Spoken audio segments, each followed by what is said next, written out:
Welcome to the Jill on Money Coronavirus Market Update. It is Wednesday, September 2nd, and we are so grateful that you are joining us today.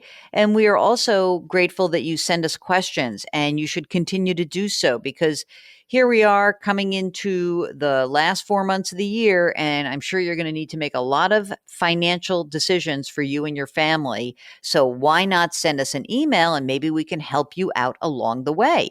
The address, askjill@jillonmoney.com, askjill@jillonmoney.com.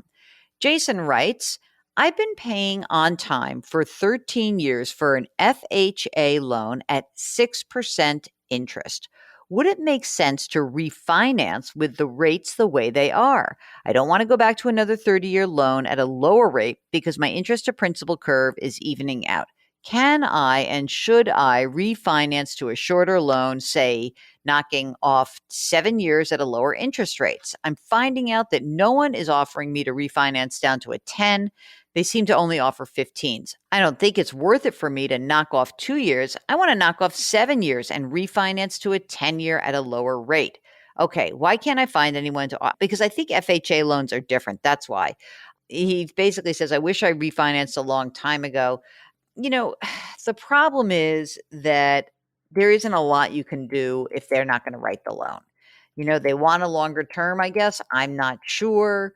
But, FHA loans, which require a lot less money down, often have some problems, right? Because, there aren't as many folks who can do this, and they have their own process for FHA loans as opposed to a conventional mortgage.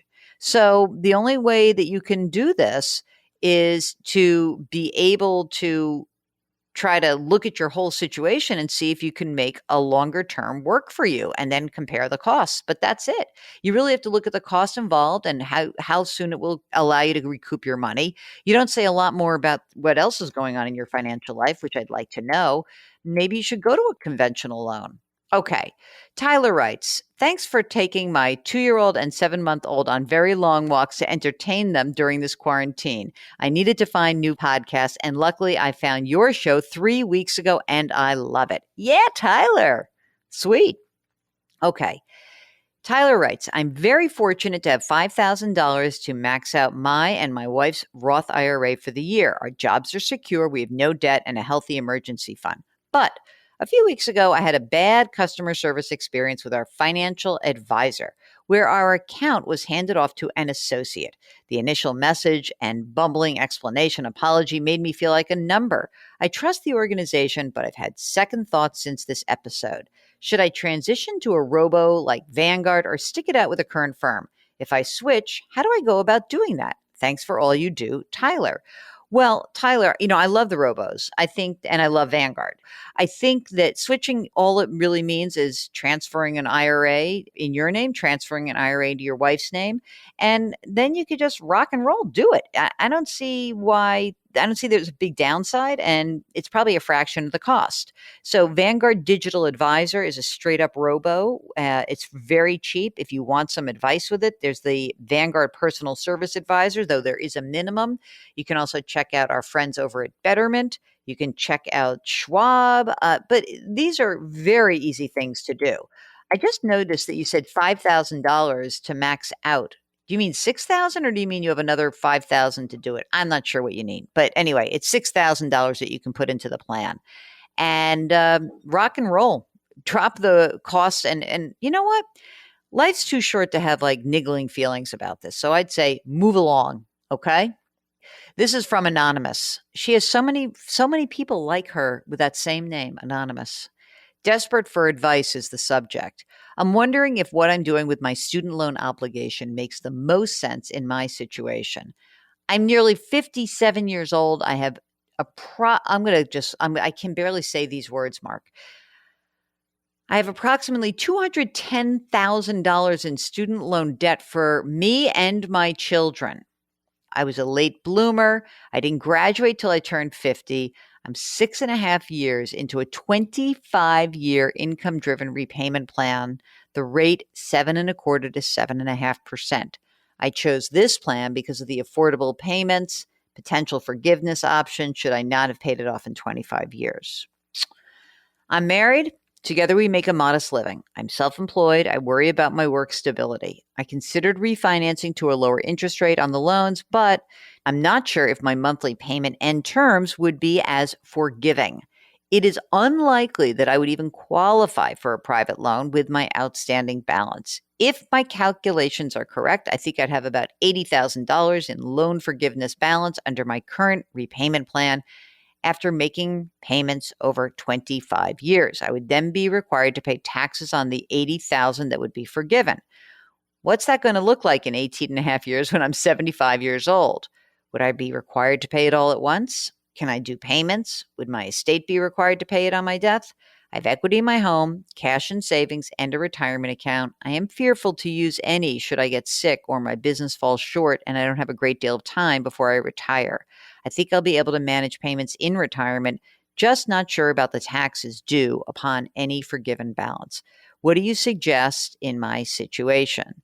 I purchased and read your book, but too late. Thank you for doing that, Anonymous. Well, I mean, normally the way that loan forgiveness works is that it is the $80,000 would be added to your income for the year that it's forgiven. But I don't know whether or not you can spread it out. My guess is it's just the year. That's added as income. We don't know what taxes would be at the time. You probably could knock out a plan with the IRS. The one thing that I think is incredibly important to remember is that, this would likely be payable upon your death because it's a debt owed to the government. So, if you have assets and you were to pass away, then the government might go after this money. They may not. There's not a lot for you to do. If you want to preserve this and you have the ability to make some payments, that's great. So I feel terrible for you. I think you keep doing what you're doing and preserve that ability to have some of the features of the federal student loan program.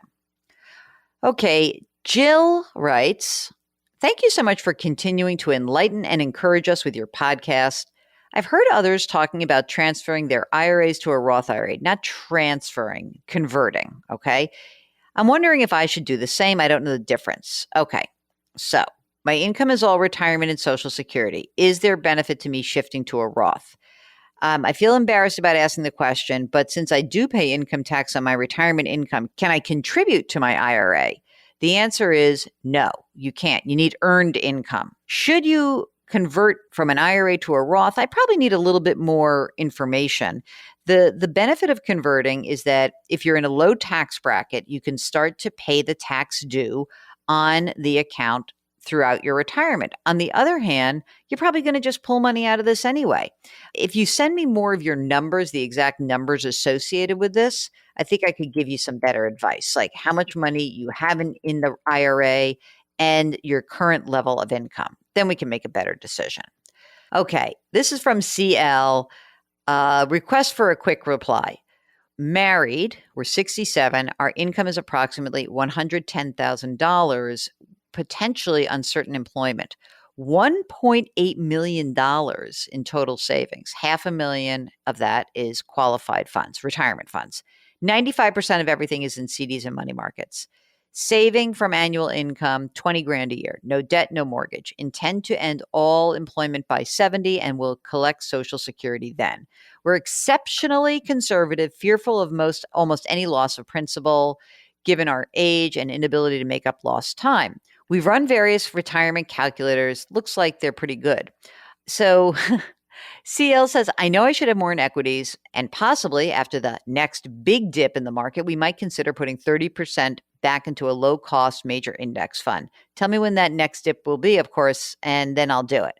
What guidance do you have to the following questions? Any aspect of our situation, and given that Social Security will be a key part of our income, should we change our plans for waiting until 70 to take Social Security, given that there could be a hit to the Social Security fund and Medicare? Okay, let's take a deep breath. If you hate risk, I would suggest to you that there's a certain amount of risk that you have in keeping all of your money in CDs and money markets.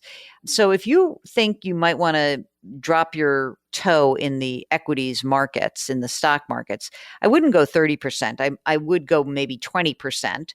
And maybe I would do it, just a little bit at a time. I'd be more inclined to do it, when something was happening. So perhaps when not something in the market is happening, but maybe when a CD came due, and then you would put some money in.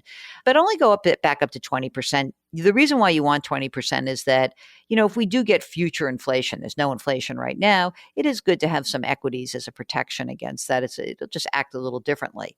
Generally speaking, I do think that, you guys sound like you've done a good job. Let's not worry about Social Security going broke. It's just not going to happen in your lifetime. So I think waiting till 70 works. I think you're in good shape. You've done a good job saving. Wait till you're 70 and carry on. How's that? All right. If I've missed anything, let me know. Okay, that's it. That is it for the program. Don't forget to go to our website, JillOnMoney.com. There you can sign up for the free weekly newsletter. You can also do a lot of other things. You can poke around, you can watch TV segments, you can listen to past episodes that you may have missed. And please do pass along this podcast to somebody who you think could benefit from some free financial advice. That's what we're here for. Remember to wash your hands, wear your masks, maintain your physical distancing, and do something nice for somebody today. We'll talk to you tomorrow.